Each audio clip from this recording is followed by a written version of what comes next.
Buenos días a todos. El otro día escuché un testimonio de una venerable anciana. Ella estaba en una residencia de ancianos y ya con un Alzheimer muy avanzado. Y entonces ella estaba rodeada de su marido y sus hijos. Y alguien la estaba entrevistando y le preguntaba: ¿tú conoces a Juan?, refiriéndose a su marido. Y ella decía: pues no me acuerdo quién es este señor. ¿No te acuerdas de Juan? Pues no sé quién es. Y luego, indicando, señalando a su hijo, le dice: ¿sabes quién es Antonio? Y ella dijo: pues tampoco sé quién es, no le recuerdo. La verdad es que no recuerdo nada. Y entonces va el entrevistador y le pregunta: ¿y tú sabes quién es Jesús? Y él dijo: sí, él es mi Salvador. Él cambió mi vida y me está esperando. Cuando parte de esta vida, Él me va a recibir. Entonces comprendí que la mente y el alma van por un lado y el espíritu por otro. Yo a veces siempre tenía miedo de decir: cuando pierda mis facultades psíquicas, tenía miedo de pensar que eso va a afectar, pero yo pienso que no, que la palabra de Dios dice que el Espíritu testifica a nuestro espíritu de que somos hijos de Dios. La palabra de Dios dice que el que no tiene el Espíritu de Dios, el que no tiene el Espíritu de Cristo, no es de Dios, no es de Él. Pero los que tenemos el Espíritu Santo en nuestros corazones morando, somos templo de Dios, Él siempre está hablando a nuestras vidas de que somos sus hijos. Y nos revela lo más maravilloso que hay, que es su palabra. No solamente su palabra escrita, sino también su palabra revelada personalmente a cada uno, para que entendamos y comprendamos el momento que estamos viviendo y cómo tenemos de aceptar y responder ante los diferentes problemas de la vida. Hoy quería hablar brevemente sobre el Evangelio, diciendo en primer lugar que el Evangelio es un programa de vida. No es un estado de opinión, no son ideas de hombres. Todas las personas que tenemos la capacidad de en el laboratorio de nuestra mente desarrollar ideas, y cada día ideas más complejas, sabemos diferenciar que las ideas son una cosa y el Evangelio es otro. Las ideas se pueden contrastar, las ideas se pueden complementar con otras, y también las ideas se pueden tirar a la basura cuando has llegado a la conclusión de que no tienen fundamento. Pero el Evangelio no, el Evangelio es algo que se tiene que aceptar o rechazar. No da margen a la manipulación, no da margen al control de la mente humana, sino simplemente es algo que es un programa de vida, no es un estado de opinión, sino es una revelación de un programa de vida que afecta a todo nuestro ser.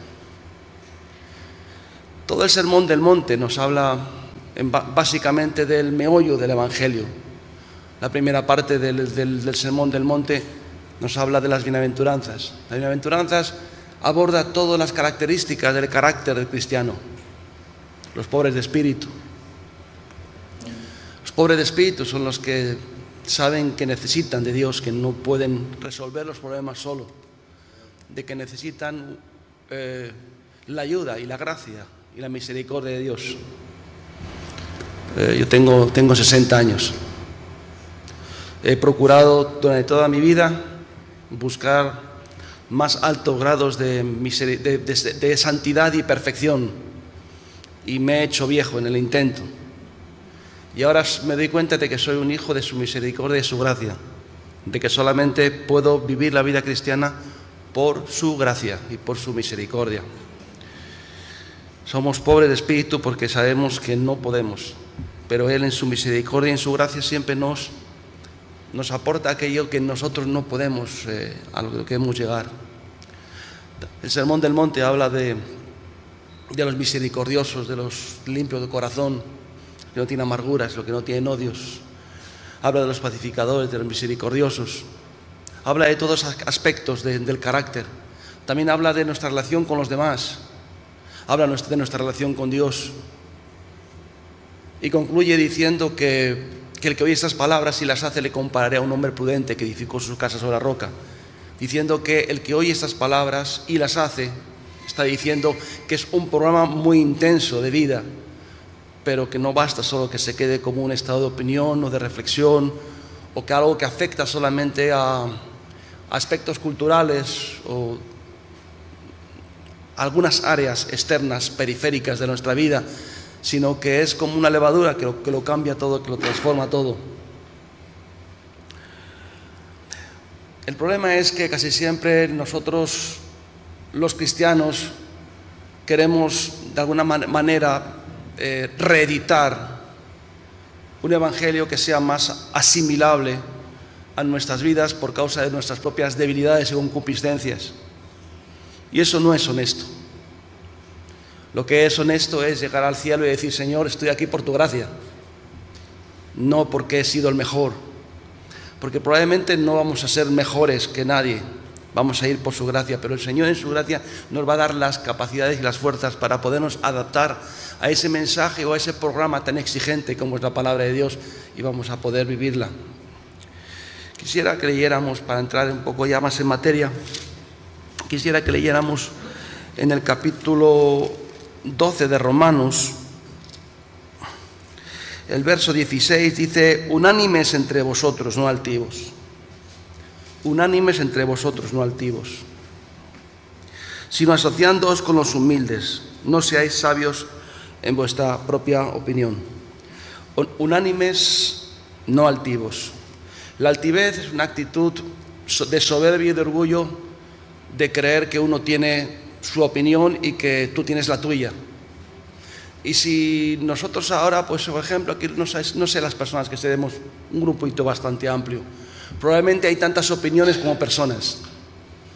Por eso a veces el Evangelio y la Iglesia tienen tan poco poder y tan poca capacidad de influencia en este mundo, porque probablemente después de ello que predicar, probablemente hay algunos que digan en su corazón: bueno, esa es tu opinión. Y yo cuando me convertí, desde que me convertí, aunque no era una persona muy desarrollada en sentido de madurez y de estabilidad o de conocimiento, pero tenía mis ideas, tenía mis pensamientos, tenía mis objetivos, tenía un modelo de vida, tenía una educación, tenía una formación, tenía unos gustos y unos hábitos, tenía unas amistades y tenía un programa de vida.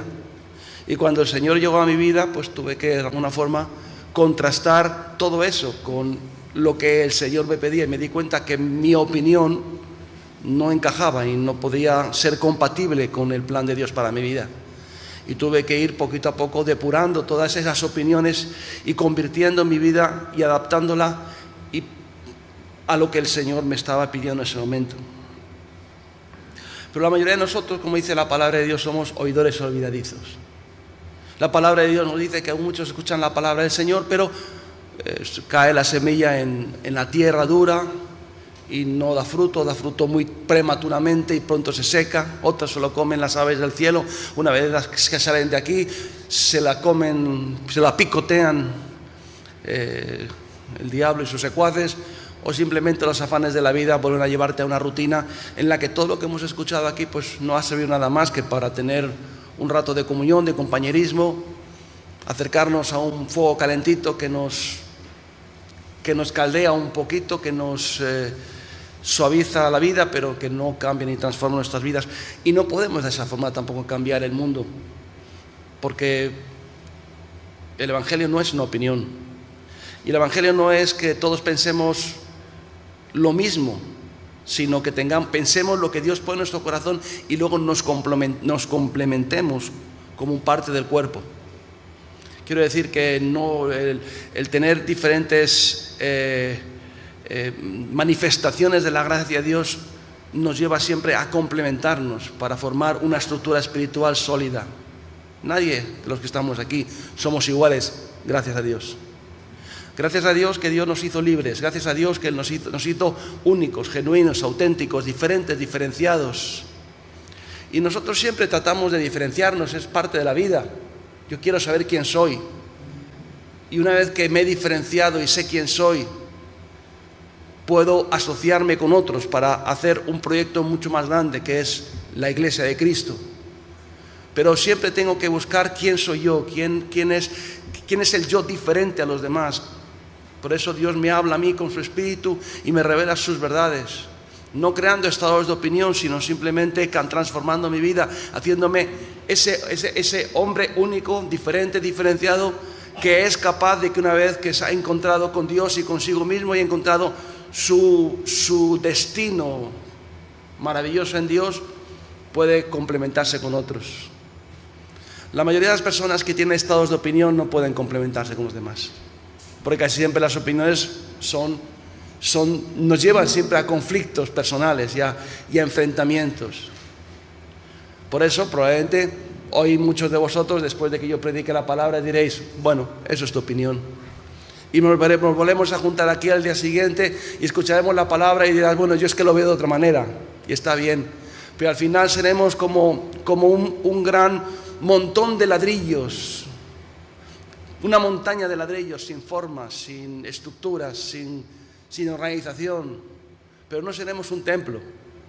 Seremos un montón de materiales, una obra medio hacer, llena de polvo y de miseria, pero no seremos una casa donde el templo de Dios se puede formar y donde puede habitar el Espíritu Santo. No seremos una iglesia. Seremos un montón de gente que nos juntamos aquí los domingos, pero no tenemos una unión espiritual, porque dice la palabra de Dios que no seamos altivos, sino unánimes, asociándonos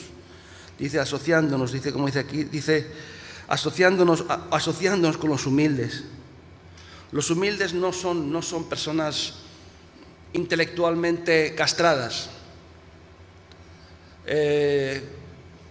Gasto mucho tiempo en mantener mi mente lo suficientemente activa para tener capacidad de reflexión, responder a los diferentes problemas de la vida y a aquellas personas que demanden algún tipo de razón por la que sirvo al Señor.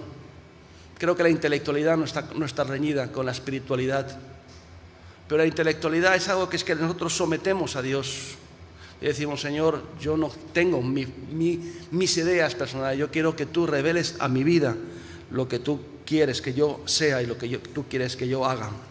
Entonces dice aquí la palabra de Dios que unánimes entre vosotros, no altivos, no soberbios. No es que yo tengo mi propia opinión, yo sé lo que ya quiero hacer. No, es que tú lo ves de una forma, yo lo veo de otra. Esa es la soberbia, el orgullo que nos lleva siempre a tratar de diferenciarnos en la parte negativa, en la parte mala, simplemente para justificar que no tengamos una unidad y una fusión espiritual entre el cuerpo de Cristo para desarrollar proyectos comunes y que podamos también de esta forma representar una respuesta espiritual contra las acechanzas del enemigo contra nuestras vidas. Y ahora dice, asociándoos con los humildes, dice, no seáis sabios en vuestra propia opinión. No seáis sabios, no os jactéis. La palabra de Dios nos dice en 1 Corintios capítulo 4, dice Pablo, mas algunos están envanecidos. Envanecidos es la actitud esa soberbia y orgullosa de vivir con una caparazón, una barrera para que la palabra de Dios no penetre en tu corazón y mantenerte siempre en la periferia del reino de los cielos, ni dentro ni fuera, en la periferia. Y hay algunos que están envanecidos, hay algunos que viven en la periferia del reino de los cielos, hay algunos que viven con la cáscara, y hay algunos que la alabanza y el culto es una cáscara vacía de la oración. No es algo que penetra, no es algo que profundiza, simplemente es algo que afecta solamente a nuestro exterior, una cáscara vacía, que no tiene contenido. Los cultos no deben ser una cáscara vacía de la oración, debe de ser algo que conmueve, que transforma, que nos expone a la palabra y nos interpela y nos lleva a dar una respuesta a Dios. El Señor siempre que nos habla nos interpela, quiere decir que exige y te pide que le respondas. Dice, mas algunos están envanecidos, están simplemente en lo periférico, en lo accesorio, no en lo realmente importante. Dice, están envanecidos, dice, como si yo nunca hubiere de ir a vosotros. No tenían respeto, pensaban que Pablo no iba a supervisar, pues esa actitud de mantenerse en lo artificial, en lo superficial, en lo material.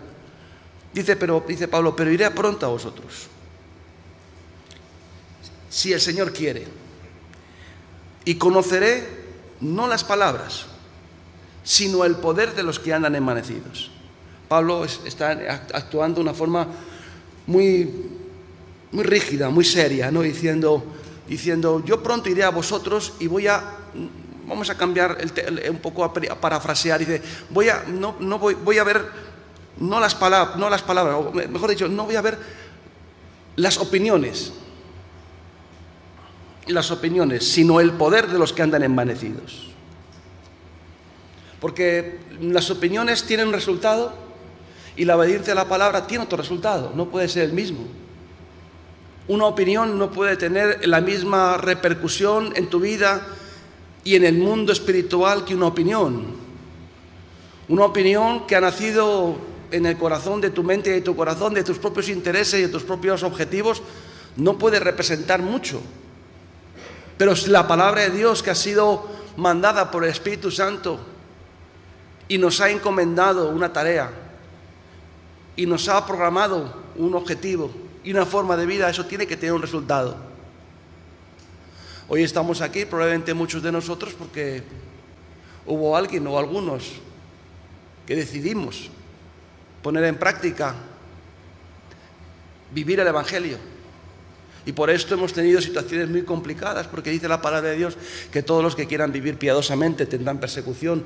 Todos los que quieran vivir de una forma radical o extensa en el Evangelio van a tener problemas. ¿Por qué vamos a tener problemas? Porque las opiniones son compatibles con el sistema de este mundo. El Evangelio es incompatible, nos convierte automáticamente en unos antisistemas.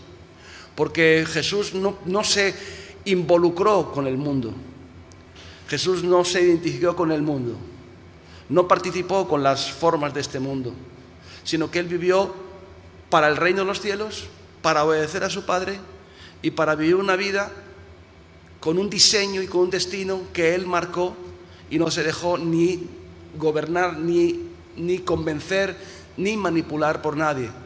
Por eso, entre otras cosas, fue llevado a la cruz, porque Él no tenía un estado de opinión compatible con el de Herodes, con el de como dice la palabra de Dios aquí en los Hechos.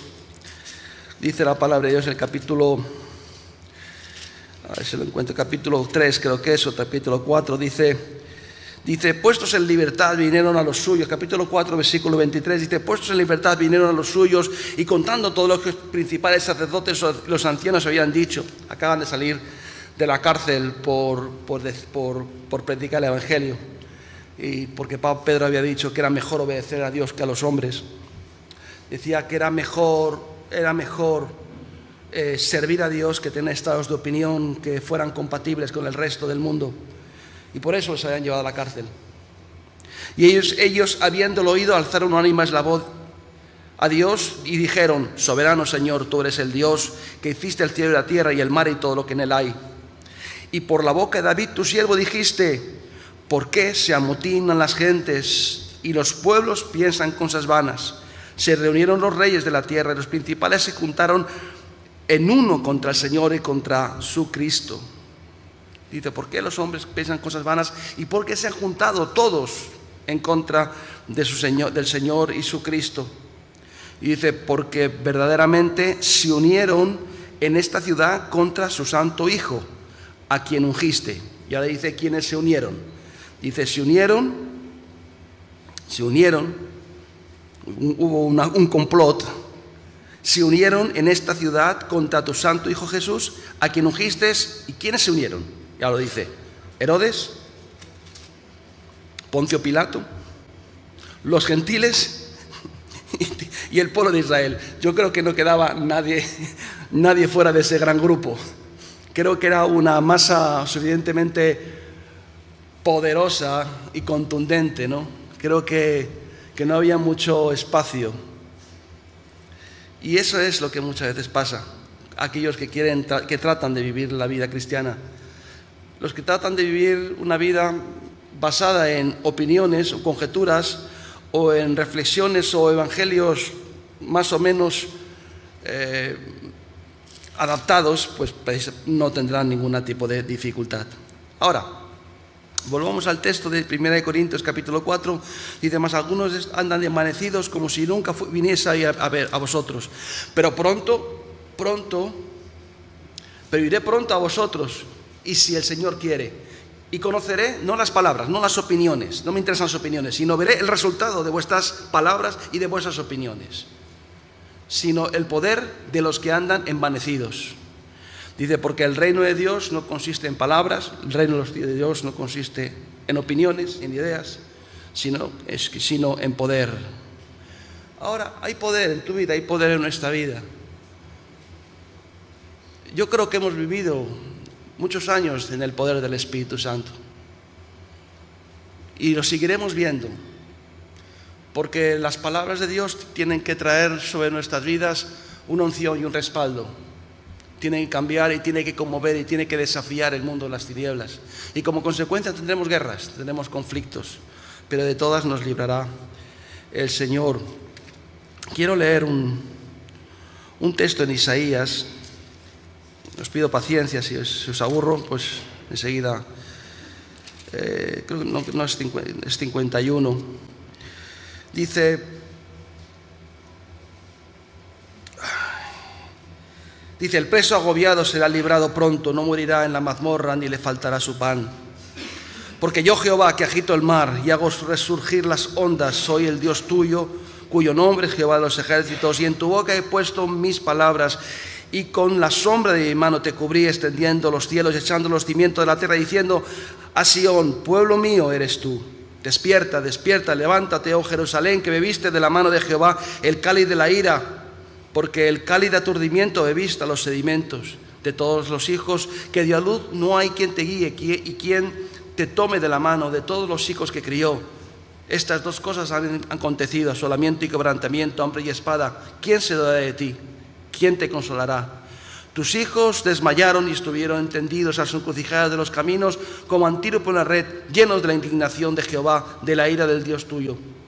Oye pues ahora esto, afligida y ebria, y no de vino. Y dijo Jehová, tu Señor y tu Dios, el cual aboga, defiende a su pueblo, aboga por su pueblo. He aquí que he quitado de tu mano el cáliz de aturdimiento, los sedimentos del cáliz de mi ira, nunca más los beberás. Y los pondré en mano de tus angustiadores, que dijeron a tu alma, inclínate, y pasaremos por encima de ti. Y tú pusiste tu cuerpo como tierra y como camino para que pasaran.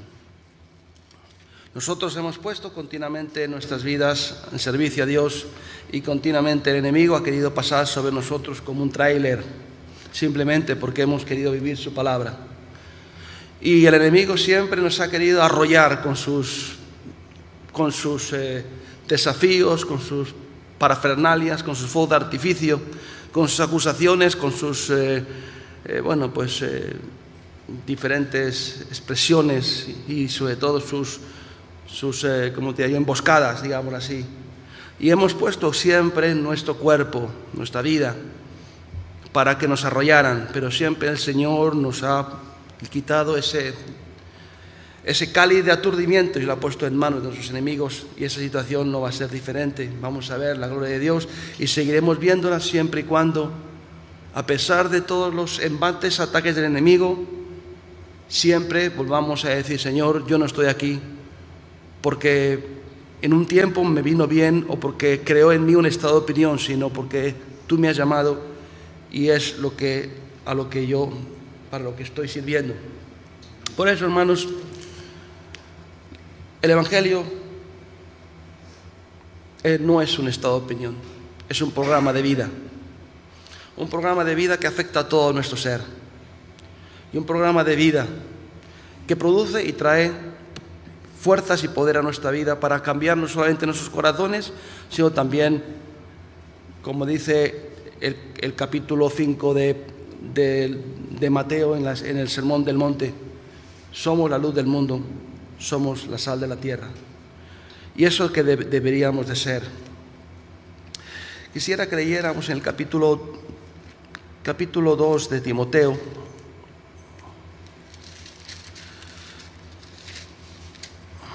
Segunda de Timoteo, capítulo 2. Dice, capítulo 2, versículo 14, dice: recuérdales esto, exhortándoles delante del Señor a que no contiendan sobre palabras, sobre estados de opinión. No estamos aquí para discutir. Estamos aquí para buscar a Dios. No estamos aquí para a ver quién tiene una interpretación diferente sobre lo que Dios nos dice, sino estamos aquí para decir: Señor, háblame, heme aquí, envíame a mí.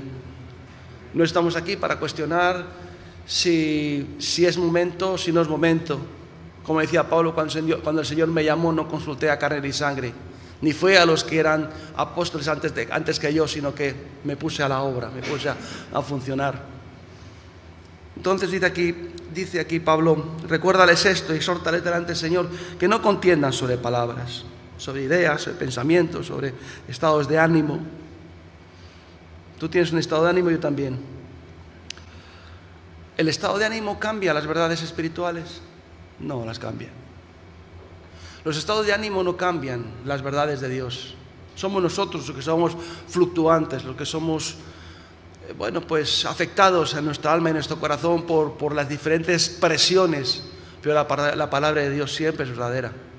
Podemos estar asustados, pero Dios sigue siendo el Dios todopoderoso que va a defendernos. Podemos estar tristes, pero sigue siendo el Señor todopoderoso que nos va a consolar. Podemos estar en muchos estados de ánimos diferentes, pero Dios no nos va a abandonar, sino que Él va a cumplir su palabra. Por lo tanto, dicen, no vamos a andar a discutir sobre estados de ánimo, no vamos a discutir sobre ideas, sobre pensamientos, sobre visiones particulares. No es la idea. Dice, exhórtales delante del Señor a que no contiendan sobre palabras, lo cual para nada aprovecha, no sirve para nada. De las tertulias del café o en una barra de un bar, están muy bien para hablar si tu equipo jugó bien o jugó peor, o mereció ganar o no mereció ganar. Pero el Evangelio no está para eso. El Evangelio está para escucharlo, para leerlo, para interpretarlo literalmente y para dejar que, como he dicho antes, el Espíritu Santo no lo confirme en nuestro corazón, afirmándolo y catalizándolo para que cuando salgamos de aquí podamos representar a nuestro Dios con todo nuestro corazón. Dice esas palabras, de lo cual para nada aprovecha, sino que es para perdición de los oyentes. Vuelvo a repetir, no ayuda realmente a hablar de cosas que no son verdades espirituales eternas. Por mucho que tus sentimientos y tus emociones te engañen y te digan, como me siento así, esto debe ser verdad, porque las emociones son tan intensas, tan fuertes, son tan presionan tanto que esto tiene que ser verdad. No es verdad. Solo hay una cosa que es verdad: el conjunto de su palabra. Eso es la verdad. Por eso tenemos que hoy acercarnos no a un estado de opinión, no tenemos que acercarnos a cómo nos sentimos, tenemos que acercarnos con un corazón sincero a nuestro Dios, para que Dios nos hable nuestro corazón y nos revele su palabra, para que una vez que Dios haya revelado su palabra a nuestros corazones y haya cambiado nuestras ideas, nuestros pensamientos, podamos unirnos con otros que aunque sensorialmente perciban las cosas un poco diferentes, podamos agruparnos y unirnos para representar a nuestro Dios como cuerpo, como iglesia. No como una estructura fragmentada, no como ese vidrio de un cristal de un carro que ha sido golpeado y se ha fragmentado en millones de pedazos. eso solamente sirve para la perdición de los oyentes. Mis ideas solo servirán para que te pierdas. Mis ideas solo servirán para que te entretengas. Mi opinión y mi estado de ánimo no servirán nada más que para que te confundas. Pero la palabra de Dios, del Señor, transforma nuestras vidas, cambia nuestros corazones, cambia el ambiente y rompe las cadenas y hace de retroceder al reino de Satanás ante la profecía y las verdades espirituales cuando las aceptamos y las vivimos con todo nuestro corazón. Procura con diligencia presentarte a Dios aprobado como un obrero que no tiene de qué avergonzarse, que usa bien la palabra de verdad. Un obrero que no tiene que avergonzarse es alguien que usa. La palabra usar es poner en práctica, es lo que hemos dicho antes, el que oye mi palabra y las hace. Usar la palabra de Dios significa que uno tiene unas herramientas. Yo siempre cuando predico digo, bueno, me gustaría cuando predico no darte una charla en la que te puedas sentir más o menos a gusto y cómodo. Me gustaría que cuando yo predico darte herramientas. Porque al final somos nosotros los que tenemos que construir nuestra vida. Y cuando predicamos la palabra lo que estamos dando son herramientas y materiales para que luego nosotros edifiquemos, construyamos nuestra vida. Yo cuando sé cuando creo que he acertado en el mensaje es cuando al día siguiente la gente de mi iglesia y de comunidad reflexionan sobre el culto anterior y empiezan a comentarlo. El otro día cuando prediqué en no sé dónde, y el domingo pasado y a los 2 días me dijo alguien, oye, me comentó mi hijo que hablaste sobre esto y sobre esto y sobre esto y sobre esto. Y dije, bueno, creo que sin dramatizar, porque hay gente que para marcar una palabra en el corazón de la gente pues grita más o hace aspavientos o hace dramatizaciones para impactar. Pero cuando a la gente le das herramientas no hace falta dramatizar, simplemente hay que darle argumentos que digan, yo con esto tengo para trabajar un par de días, un par de semanas o toda la vida.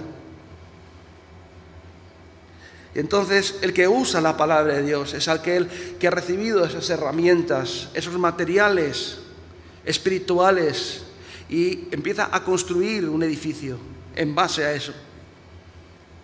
Pero dice, más evita profanas y vanas palabrerías, porque conducirán más y más a la impiedad. Hermanos, no transforman las ideas, no transforman los pensamientos propios, no transforman las opiniones, no transforma nada, ni siquiera que tengamos un predicador que dramatice mucho y nos haga sentir muy cómodos, o nos riamos en el culto o lloremos en el culto, apelando a nuestras emociones o apelando a crear en nosotros estados de ánimo. Lo que transforma nuestras vidas, hermanos, es su palabra, no las profanas y vanas palabrerías, por muy vanadas que estén o por muy bien, ¿cómo se diría? Alineadas que estén, no son otra cosa que ideas de hombres. Y luego dice más adelante, pero desecha las cuestiones, el capítulo 2, versículo 23, dice, pero desecha las cuestiones necias e insensatas, sabiendo que engendran contiendas. Yo digo siempre que el 2 Timoteo es el testamento de Pablo. Tenemos el Nuevo Testamento, tenemos el Nuevo, el Antiguo y el Nuevo Testamento, y tenemos el testamento de Pablo. Para mí, 2 Timoteo es el testamento de Pablo. Creo que ahí,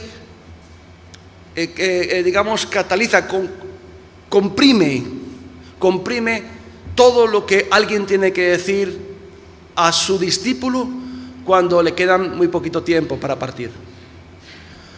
Y Pablo acaba con este texto, en el texto de este libro, diciendo, he corrido la carrera, he peleado, he guardado la fe, por tanto estoy listo para entregar mi vida porque sabía que estaba condenado a muerte. Y él escribió las cosas más importantes que un discípulo tenía que saber. Y una de las cosas más importantes que el discípulo tenía que saber es que no estamos aquí para entretenernos, para hablar de cuestiones superficiales, accesorias, o hablar de cosas que no son eternas.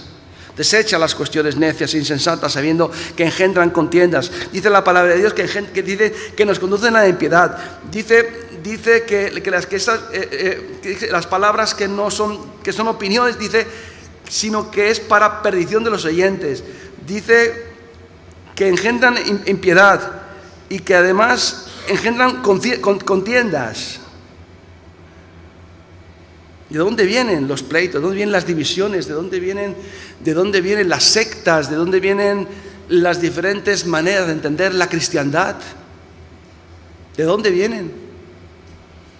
Pues vienen simplemente de la interpretación sesgada o la interpretación personal o la sensibilidad que uno le añade a las cosas de la palabra de Dios para sentirse más cómodo con ella.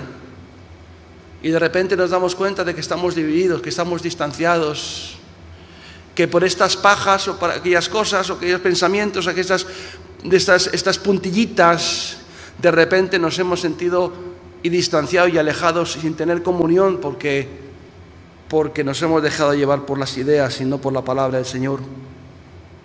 Desecha cuestiones insensatas, sabiendo que engendran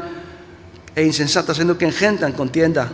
Porque el siervo del Señor no debe ser contencioso, sino amable con todos y apto para enseñar, que con mansedumbre corrija a los que se oponen, por si quizás Dios les conceda que se arrepientan para conocer la verdad. Yo veo a veces muchas predicaciones en internet y realmente muchas veo que son entretenimiento. Están diseñadas simplemente para entretener o para más o menos como predicaciones de autoayuda, consolar, para apaciguar, para quitar hierro al asunto, pero no para cambiar y transformar vidas, no para desafiar vidas. Y recuerda, la palabra de Dios es algo que nos incomoda, siempre nos quita la silla. Cuando uno cree que ya ha encontrado un sitio, una poltrona donde sentarse, de repente viene el Espíritu Santo y con una palabra revelada te mueve la silla y dice: no, todavía no he llegado, tengo que seguir caminando, tengo que seguir avanzando, tengo que seguir en esta aventura de caminando con Dios y que Él no me quiere dejar de descansar. Ese es nuestro Dios. Y luego dice: te encarezco, en el capítulo 4 de 2 de Timoteo, te encarezco delante de Dios y del Señor Jesucristo, que juzga a los vivos y a los muertos, que prediques la palabra, que instes a tiempo y fuera de tiempo, redarguye, reprende, exhorta con toda palabra y doctrina, porque vendrán tiempos cuando no sufrirán la sana doctrina, sino que teniendo comezón de oír, se amontonarán maestros conforme a sus propias concupiscencias. Estamos viviendo el tiempo en que habrá muchos maestros, muchas personas que te tratan de enseñar a otros, pero no con la palabra de Dios, sino con opiniones e ideas que uno puede haberlas sacado de aquí y de allá, de su propio corazón, de su propio estado de ánimo, o de sus propias concupiscencias, o de sus propios intereses. Porque a veces yo sé que predicar la palabra de Dios, como ha sido escrita y diseñada y impulsada, pues puede ser que te vacíe la iglesia y no tanto llenártela. Porque el amor a la verdad es lo que nos lleva a mantenernos firmes. Entonces, por eso dice que se amontonarán muchos conforme a sus propias ideas, a sus propios pensamientos, a sus propios estados de ánimo, a sus propias opiniones, a sus propias concupiscencias. Dice: y apartarán de la verdad el oído y se volverán a las fábulas. Las fábulas, aquí nos está refiriendo que vamos a volvernos a los cuentos de hadas o a ideas pues muy sofisticadas. No, está diciendo que las fábulas es todo aquello que no está sujeto a la verdad. Y hay muchos cristianos que viven fábulas, que viven cuentos que no son reales, que no están basados en la palabra de Dios ni revelados por Él, sino que son estados de opinión, y los estados de opinión son aires, paja. Es lo que decía Pablo: iré a vosotros y comprobaré si vuestra opinión tiene poder o no tiene poder. Si tu opinión no te ha llevado nada más que a hacer muy poquito para Dios y tener muy poquitos resultados y una vida muy pobre, es que es tu opinión. Pero si el haber basado tu vida en la palabra de Dios y te ha llevado a llevar el Evangelio a 70 países como este ministerio y a ganar miles de almas y a vivir una vida que confronta a la gente y al mundo religioso y tiene un poder para impactar a la sociedad y a otras personas, es porque no es un estado de opinión, es una verdad espiritual que puesta en práctica se convierte en un arma poderosa, en una espada de doble filo. Cuando alguien usa la palabra de Dios, cuando uno se somete a la palabra de Dios, cuando uno acepta el desafío de tratar de vivirla con su gracia y su misericordia, porque recuerda que no somos ninguno, estamos totalmente habilitados para esto. Siempre tenemos que volver a su gracia y su misericordia. Tenemos que decir, Señor, yo llego hasta aquí y tú me pides mucho más, pero yo en tu gracia y tu misericordia sé que podemos avanzar. Por eso, hermanos, os pido esta reflexión y simplemente animaros a que podamos seguir adelante sabiendo que el Evangelio nos va a meter en problemas, pero benditos problemas, y también veremos el poder de Dios y veremos la salvación de Dios. Pero merece la pena salir de la barca, merece la pena caminar sobre las aguas, merece la pena salir de tu tierra y tu parentela y caminar un camino que no conoces, merece la pena rechazar ser hijo de la hija de Faraón para involucrarte con tus siervos o con tus hermanos hebreos, a pesar de que vas a tener que ser perseguido, pero merece la pena. Lo que no merece la pena y lo que nunca merecerá la pena es vivir una vida mediocre, vulgar y, si me apuras, una vida hipócrita. Que Dios nos ayude, que en su misericordia nos ayude a vivir el Evangelio, que podamos poner en práctica lo que hemos oído, que nuestras vidas estén edificadas sobre la roca, que nuestras vidas tengan como resultado el poder, no solamente tertulias agotadoras, fábulas cansinas y organizaciones divididas. Y voy a repetir, si hoy hiciéramos un análisis psicológico de cada uno que estamos aquí o una radiografía mental, nos daríamos cuenta que hay tantas opiniones como personas. Entonces, ¿por qué nos unimos? ¿Por qué entonces vamos a la palabra de Dios si no nos sirve para nada? Si la palabra de Dios no consigue anular todas las ideas que son en contra o que no se ajustan a la palabra de Dios, ¿para qué venimos aquí? Pues si venimos aquí es para exponernos a la palabra. Venimos aquí para sentirnos confrontados, sentirnos desafiados.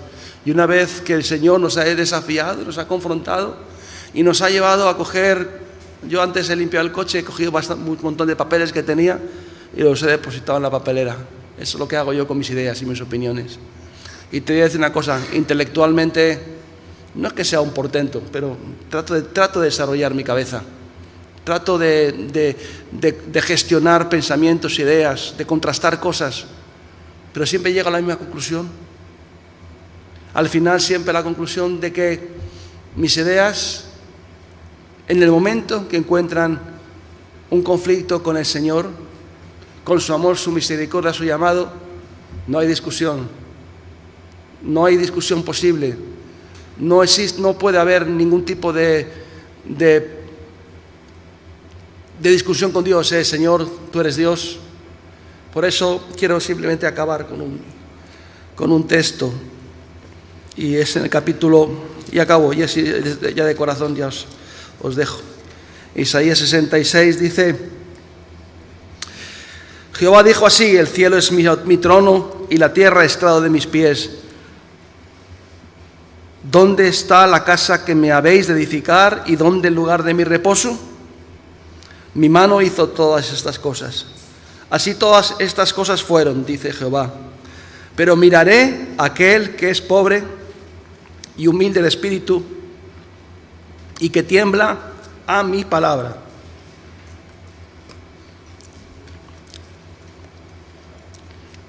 Señor, queremos en esta mañana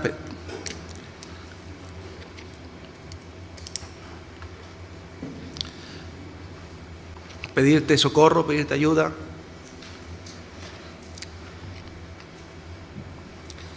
Que nos ayudes a vivir este programa tan intenso, tan poderoso, tan grande, algo que abarca tantas áreas de nuestra vida, que nos desafía, que nos hace tener a veces debilidad y temor de ver que no podemos cubrirlo.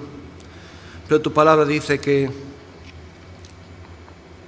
estás con los humildes y con los que tiemblan ante tu palabra. Señor, tu palabra nos hace temblar, pero nuestras ideas, estados de opinión y estados de emoción es paja, es polvo que se lleva al viento, es accesorio, es transitorio, pero tus verdades son eternas. Por eso queremos someternos a ellas. Sabemos que el programa del Evangelio es, Señor, contradictorio con este mundo. No se puede encajar a este mundo. Y por eso es tan difícil, Señor, a veces vivir la vida cristiana de una forma sincera. Pero ayúdanos, Señor, a vivir conforme a tu corazón, Señor. Aunque por esa razón podamos ser señalados, despreciados, abandonados, traicionados o perseguidos. Pero que tengamos, Señor, tu apoyo, que tengamos, Señor, por favor, tu aprobación, tu protección y tu cuidado y amor en sus corazones. En el nombre de Jesús. Amén.